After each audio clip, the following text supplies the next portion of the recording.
Hello friends, நாங்கள் வேலை அகாடமிலேருந்து சுஜிதா பேசுகிறேன். நம்ம டிஎன்பிஎஸ்சிக்கு 180 ஸ்டடி பிளான் போட்டிருந்தோம். அதில் பாலிட்டியில் 11th பாலிட்டி பார்த்துக்கிட்டு இருந்தோம். அதில் இது கடைசி லெசன் தமிழக அரசியல் சிந்தனைகள். ஓகேவா? இதில் மேக்ஸிமம் ஃபஸ்ட் ஹாஃப் வந்து தியரியாக இருக்கும். செகண்ட் ஹாஃபில் வந்து பாரதியார், பெரியார் இவங்களை பற்றிலாம் கொடுத்துருப்பாங்க. திருவள்ளுவரை பற்றி கொடுத்துருப்பாங்க. அதெல்லாம் ரொம்ப முக்கியம். அதை மட்டும் நோட் பண்ணிக்கிங்க. இதில் என்னென்ன படிக்கணும்னு சொல்கிறேன், அதை மட்டும் நோட் பண்ணி வச்சுட்டு படிச்சிங்க. ஓகேவா? 11th பாலிட்டி முடிச்சுட்டு அடுத்து நம்ம 10th பாலிட்டி போக போகிறோம். ஏற்கனவே 12th பாலிட்டி முடிச்சிட்டோம். 12th பார்ட்டில் ஃபஸ்ட் 2 லெசன் டெஸ்ட் வச்சு முடிச்சிட்டோம். அடுத்து 3-4 டெஸ்ட் வந்து நெக்ஸ்ட் அப்லோட் ஆகும். வாங்க வீடியோக்குள்ளே போகலாம். தமிழக அரசியல் சிந்தனை. ஓகேவா? தமிழக அரசியல் எப்படி இருக்குது அப்படிங்கிறது வரலாற்று பின்னாடி கொடுத்துறாங்க. இதெல்லாம் ரொம்ப முக்கியம் கிடையாது. சும்மா ஒரு கிளான்ஸ் அப்படியே கோத்ரூ மட்டும் பண்ணிக்கிங்க.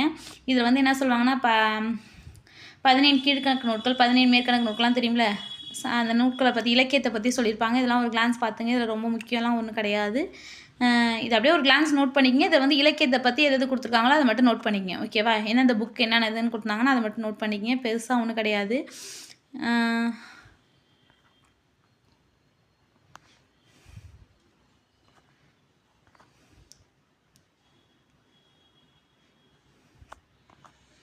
நெக்ஸ்ட்டு திருவள்ளுவர்லேருந்து ஸ்டார்ட் ஆகுது பாருங்கள். இதில் என்ன முக்கியம்? ஓகேவா? பண்டைய அரசியல் சிந்தனை, இதெல்லாம் வந்து ஒரு கிளாஸ் மட்டும் படிச்சிங்க.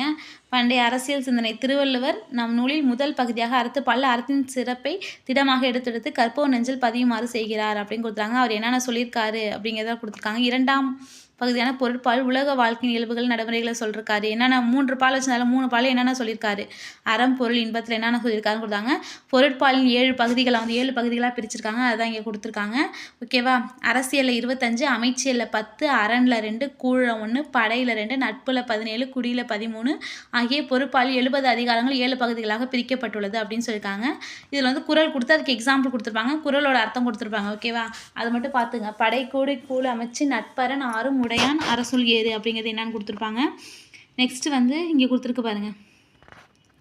பொருட்பால் முதலில் அரசனது இயல்பு கூறும் அரசியல் மிக விரிவாக 25 அதிகாரங்கள் குறிப்பார். அது வந்து எதில் ஆரம்பிச்சுன்னா இறைமாச்சில் ஆரம்பித்து இடுக்கண் அறியாமை வரையும் இருக்குது அப்படிங்கிறது கொடுத்துருக்காங்க. இதை நோட் பண்ணிங்க. இறைமாட்சி முதல் இடுக்கண் அறியாமை வரையிலான 25 அதிகாரிகள், அரசர், வேந்தர், நிலமாண்டவர், மன்னர் முதலான பெயர்கள் 46 முறை அவர் ஆட்சி தலைவனை சுட்டி காட்டியிருப்பது நோக்கத்தக்கது அப்படின்னு கொடுத்துருக்காங்க. குடியரட்சி காலத்திற்கு பொருத்தி வரும் அறிவுரைகள்லாம் கொடுத்துருக்காங்க. எப்படி எப்படி ஆட்சி பண்ணணும் அப்படிங்கிறத கொடுத்துருக்காங்க. மக்கள் நல அரசனா எப்படி இருக்கணும்னு சொல்லியிருக்காரு திருவள்ளுவர். முறை செய்து காப்பாற்றும் மன்னவன் மக்களுக்கும் இறை செய்து வைக்கப்படும் முறை செய்து காப்பாற்றும் மன்னவன் மக்களுக்கும் இறை என்று வைக்கப்படும் அப்படின்னு சொல்லியிருக்காரு திருவள்ளுவர். அதை பற்றி சொல்லியிருக்காங்க. அறநெழுக்கா தள்ளவை நீக்கி மரநெழுக்கா மானம் உடையது அரசு அப்படிங்கிறது சொல்லியிருக்காங்க. அறத்தின் வழியே அரசர் இருக்கணும் அப்படிங்கிறது, அரசர் எப்படி எப்படி வாழணும், எப்படி எப்படி வருவாய் ஈட்டணும், எப்படி நாட்டை காப்பாற்றணும் அப்படிங்கிறதான் திருவள்ளுவர் சொல்லியிருப்பார். இது எல்லாமே ஒரு கிளான்ஸ் பார்த்துங்க. அடுத்தது திருக்குறள் வந்து ஒரு மதசார்பற்ற நூல்னு சொல்லியிருக்காங்க ஒரு பாக்ஸில். அடுத்தது வந்து சுப்பிரமணிய பாரதியார், அவரோட காலம் முக்கியம் நோட் பண்ணிங்க. 1882லேருந்து 1921 வரையுமாக அவர் இங்கே என்ன சொல்லியிருக்காரு பாருங்கள். ஜாதி மதங்கள் பாரும் உயர் ஜன்மம் இத்தேசத்தில் எய்தினர் ஆயினும் வேதியர் ஆயினும் ஒன்றே அன்றி வேறு குலத்தவர் ஆயினும் ஒன்றே அப்படின்னு சொல்லியிருக்காரு. இதை பற்றி சொல்லியிருக்காரு, நோட் பண்ணிக்கிங்க. நெக்ஸ்ட்டு வந்து பாரதியாரை பற்றி சொல்லியிருக்காங்க. அவர் எழுதிய படைப்புகள் சொல்லியிருக்காங்க. ஓகேவா? அவர் என்னென்ன படைப்புகள் எழுதியிருக்காருன்னு சொல்லியிருக்காங்க. அப்புறம் பாஞ்சாலி சபதம் என்பது ஒரு தலை சிறந்த படைப்பாகும். இது இந்தியாவை திரௌபதியாகவும் ஆங்கிலேயரை கௌரவலாகவும் சுதந்திர போராட்ட வீரர்களை பாண்டவர்களாகவும் உருவகப்படுத்தியிருந்தார். திரௌபதியின் போராட்டம் மூலமாக அவர் இந்திய தாய் ஆங்கிலேயர்கள் ஆட்சியின் கீழ் அழிவுபட்டுள்ளதை மறைமுகமாக வெளிப்படுத்தினார் அப்படின்னு சொன்னாங்க. அவர் 1908ஆம் ஆண்டு சுதேச கீதங்கள் உணர்ச்சி வகை தொகுப்பை வெளியிட்டார். ஓகேவா? அவர் என்னென்ன வெளியிட்டார், அவரோட நூட்களும் ரொம்ப முக்கியம், நோட் பண்ணிக்கோங்க. அவர் ஒரு இதழாசிரியர் இருந்தார். 1904ஆம் ஆண்டு துணை ஆசிரியர் சுதேசமித்திரனில் சேர்த்திருப்பார். அப்புறம் 1906ஆம் ஆண்டு இந்தியா என்ற ஒரு புதிய நாளிதழை தொடங்கினார். ஓகேவா? அது வந்து சிகப்பு கலரில் இருந்து இது இருக்குது பாருங்கள். அவர் பாண்டிச்சேரியில் இருந்தப்போ சொல்லியிருப்பாங்க, இதை கொடுத்துருப்பாங்க. வார இதழ் சிகப்பு தாளில் அச்சிட்டு பிரசுரித்தார். ஓகேவா? இது ரொம்ப ரொம்ப முக்கியம். ஓகேவா? இதில் உள்ள எல்லா பாயிண்ட்டும் முக்கியம், நல்லா படிச்சிங்க. நெக்ஸ்ட்டு சுயராஜ்ய தினம் கொண்டாடப்படுவதற்கு 1908ஆம் ஆண்டு சென்னையில் மிகப்பெரிய பொதுக்கூட்டத்திற்கு இவர் ஏற்பாடு செய்தார். வந்தே மாதரம், எந்தையும் தாயும், தெய் பாரத் போன்ற பாரதியார் கவிதைகள் அச்சிட்டு இலவசமாக மக்களுக்கு பிரசுரித்தார். ஆணும் பெண்ணும் சமமாக கருதப்பட்டால் மட்டும் இவ்வுலகம் அறிவு மற்றும் புத்திக்குரிமையில் சிறப்புறும் அப்படின்னு பாரதியார் சொல்லியிருக்காரு. அவர் எங்கே பிறந்தார், எப்படி தானார், அதெல்லாம் அந்த பாக்ஸில் கொடுத்துருக்காங்க. இது எல்லாத்தையுமே நோட் பண்ணிக்கிங்க.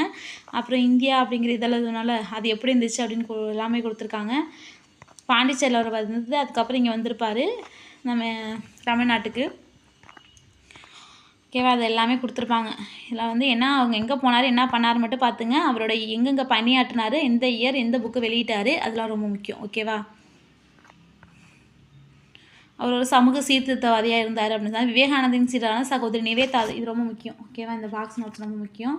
நிவேதாவுடனா பாரதியாரின் சந்திப்பு பெண்களுக்கான உரிமைகள் பற்றி சிந்தனைகள் பாரதியாரிடம் ஏற்படுத்தியது. இது சாதிய பிரச்சனையிலிருந்து சுதந்திரம் மற்றும் ஆன்மீக வரையிலான சிந்தனைகளை ஏற்படுத்தியது அப்படிலாம் கொடுத்துருக்காங்க. அதை நோட் பண்ணிக்கங்க. ஒரு தொலைநோக்கு சிந்தனையாளர் அப்படின்னு சொன்னாங்க. இவர் எப்போ இயற்கை எழுந்தானா 1921 11ஆம் நாள். ஓகேவா? செப்டம்பர் 11ஆம் இயற்கை எழுந்திருப்பார். ஓகேவா?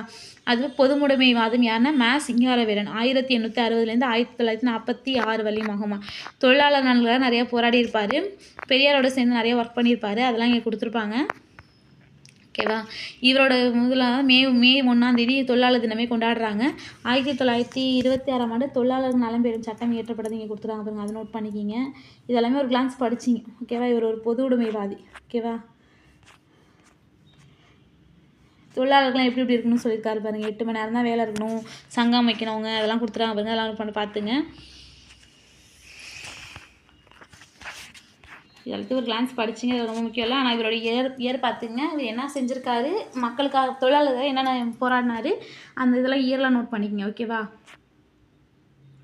நெக்ஸ்ட்டு பெரியாரை பற்றி கொடுத்துருக்காங்க. 1879லேருந்து 1973 வரையும். பெரியார் என்ன பண்ணார், ஃபஸ்ட்டு காங்கிரஸில் இருந்தார். அதுக்கப்புறம் காங்கிரஸ்லேயே வகுப்பாதம் இருக்கிறத பார்த்துட்டு சேரமான் தேவி குருகுல பிரச்சனைக்கு அப்புறம் வந்து தனியாக ஒரு சுயமரியாதை இயக்கம்னு இருப்பார். அதுக்கப்புறம் நீதி கட்சியில் வந்து அதுக்கப்புறம் திராவிட கழகமாகி அதுதான் அப்புறம் திராவிட முன்னேற்ற கழகமாகிருக்கு.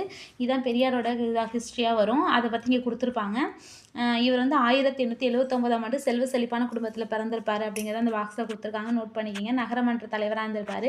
இது எல்லாமே அவர் என்னென்ன பண்ணாருன்னு ஒரு கிளான்ஸ் கொடுத்துருப்பாங்க. இதெல்லாம் சும்மா வந்து படிச்சிங்க. ஓகேவா? இதில் இயர் எது கொடுத்துருவாங்களோ அவர் என்னென்ன பத்திரிகை நடத்தினார், இதெல்லாம் வந்து முக்கியம். ஓகேவா? ஏதாவது யாரை பற்றியாவது ஏதாவது கோட்ஸ் மாதிரி சொல்லியிருந்தாங்கன்னா அதுவும் முக்கியம். அதையும் நோட் பண்ணிக்கிங்க. ஓகேவா? இதில் வேறு ஒன்றும் பெருசாக முக்கியம் இல்லை. ஆனால் எல்லாமே பெரியார் வந்து முக்கியம் தான். பெரியார்லேருந்து நிறைய கேள்வி கேட்குறாங்க இப்போ. அதனால் நோட் பண்ணிங்க. இது வந்து கதையாக தான் இருக்கும். ஓகேவா?